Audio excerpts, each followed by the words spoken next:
So the Sonic the Hedgehog trailer has dominated my Twitter feed for the past few days as the conversation between its creators and detractors, by which I mean literally everyone, continues. The fact that Sonic the Hedgehog looks like shit should come as no surprise to anyone. It's probably one of the dumbest ideas for converting a video game character to a live-action film ever conceived, and one which speaks to complete tone deafness on the part of whichever producer considered this a viable nostalgia property. Sonic's reputation and legacy hasn't exactly held up the way, say, Pikachu's has, and neither has Jim Carrey's for that matter. If anyone involved in this had any iota of sense, we never would have made it to the point where a trailer was being released. But we made it there, and by God was no one happy. A lot of people seem concerned that this film will be a success because of too many people ironically hate watching it, but I'm not the right kind of cynical to believe that will be true. Something like the Emoji Movie wasn't successful because of ironic hipsters wanting to write stink pieces about it. It was successful because it at the very least bore the facade of an actual movie and was clearly aimed at normies who were likely unironically interested in it from a legitimate appreciation for emojis. Not to mention, 12-year-old Zoomers who loved that shit. Sonic is not the same. The movie is aesthetically displeasing, the design is terrifying, the trailer is both unfunny and a confusing clusterfuck, and not enough regular people or modern children are even all that familiar with Sonic.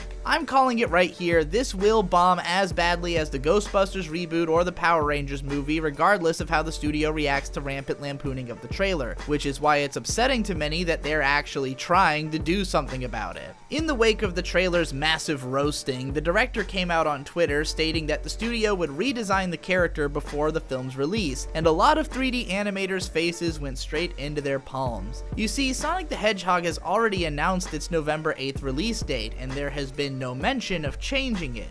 Now typically when a film is in production, its release date is based around the amount of time it will take to fully complete the movie. If something like reshoots had to be done, requiring that the studio works around the schedules of its major actors to get them back in again, the release date would most likely get pushed back. But since no one gives a shit about the animation team, the more likely way that this is getting fixed is by pushing them all into a crunch period with an expectation of doubling their workload trying to completely redo all of their work with a new character design. Since most of you are anime fans, I'm sure I don't need to explain to you why this is a bad idea. Stories about animators working themselves into severe health conditions haven't stopped coming out of the industry, and while American film CG animators are paid a hell of a lot better than Japanese TV animators, they certainly don't work any better under extreme conditions. Moreover, the effort is completely going to waste. Whatever minor publicity could be potentially drummed up by the audience finding the new design slightly more palatable as compared to the old one will not be enough to distract anyone from how abjectly atrocious this movie looks, or how shitty of an idea it was in the first place. If anyone at Paramount saw this trailer and didn't assume that they're only releasing the film at this point for the sake of making back at least some of the production cost, which obviously isn't coming back in full or with profit, they are delusional. Now I have plenty of sympathy for the animators who are obviously going to be put into a shitty work environment for the sake of this hubris, but I also feel like there's an elephant in the room which doesn't get brought up enough when we talk about shitty conditions facing animators. That being,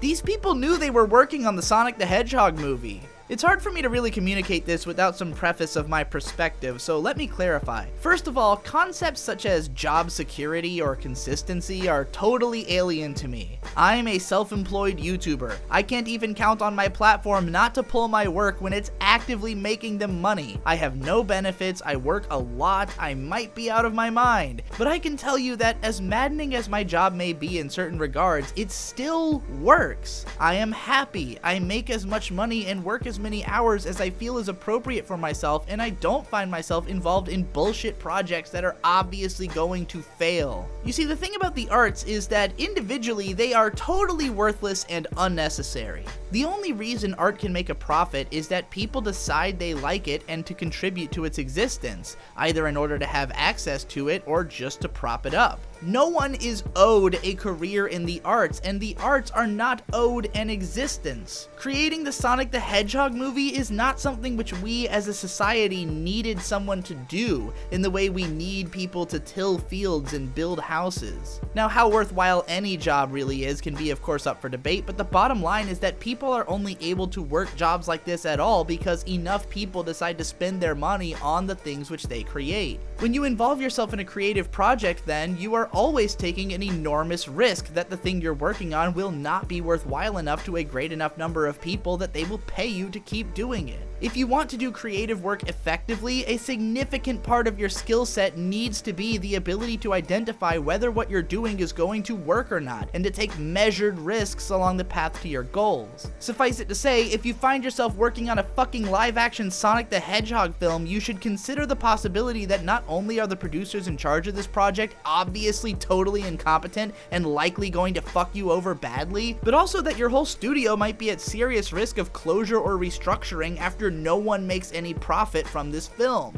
Am I saying that the animators on the Sonic the Hedgehog film should have quit their jobs and looked for new employment as soon as they found out they were working on a Sonic live-action movie? Yes, I am pretty much exactly saying that. I can't speak for how reasonable that is, but it's what I would have done. I'm able to say that with confidence only because I am someone who's been lucky, privileged, and let's be honest, intelligent enough to take those kinds of massive career-shifting risks with relative frequency and have it pay off. That is the nature of the arts. It's not a field of work that's wise to involve yourself with if you don't have those kinds of advantages. If you don't want to be horribly overworked, poorly paid, or involved in projects which you aren't proud of, your best bet is to either get good or get out. Now, am I saying that I think it's okay for things to be this way? Not necessarily. It's not so much that I think it's a huge problem, since again, the arts are not inherently worthwhile in the first place and only offer something to society insofar as individual people find it worthy of spending money on. And if the number of people able to find careers in the arts significantly diminished and those people went to work in other industries which needed higher employment rates, I can't with confidence say that society would be worse for wear. However, as someone wholly dedicated to celebrating the arts, I also clearly do not want things to be that way. What I think we need more of is simply awareness on the part of consumers about both what being a creative entails and what they can do to improve the situation for creators they appreciate. Whether you feel sympathy for the animators or not, it's important that enough people be made aware of their working conditions that they can make an informed decision about supporting them. As long as there are people who are passionate enough to support the things they consume, art which can create that passion in those people will be able to exist alongside it. But always within the parameters of what can reasonably be afforded by the artist to create in proportion to what they're going to make off of it. I'm not sure if enough people who give a shit are still so ignorant of what it takes to create something that informing them all would suddenly make us capable of smoothing out our budgets and repairing industry practices, but it certainly won't make things worse. What will make things worse, though, is malpracticing studios being allowed to continue existing because that same ignorance allows people to throw money at something which is hurting people. If you know and you don't care, which is likely since no one has stopped using a smartphone after finding out they're made from conflict minerals, then well,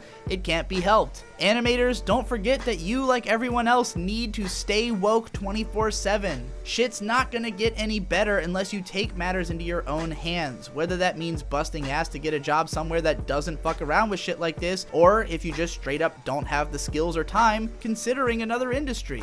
I know the threat of having to go back to work at Target is always looming in the back of my mind, but if I can't hack it on my own as an internet creator and had a family to support, then back to work I would go. Anyways, that got preachy and weird. Fuck Paramount, fuck Jeff Fowler, and most importantly, fuck Sonic the Hedgehog. Not a single one of those games is or ever has been good. Fuck you, fight me.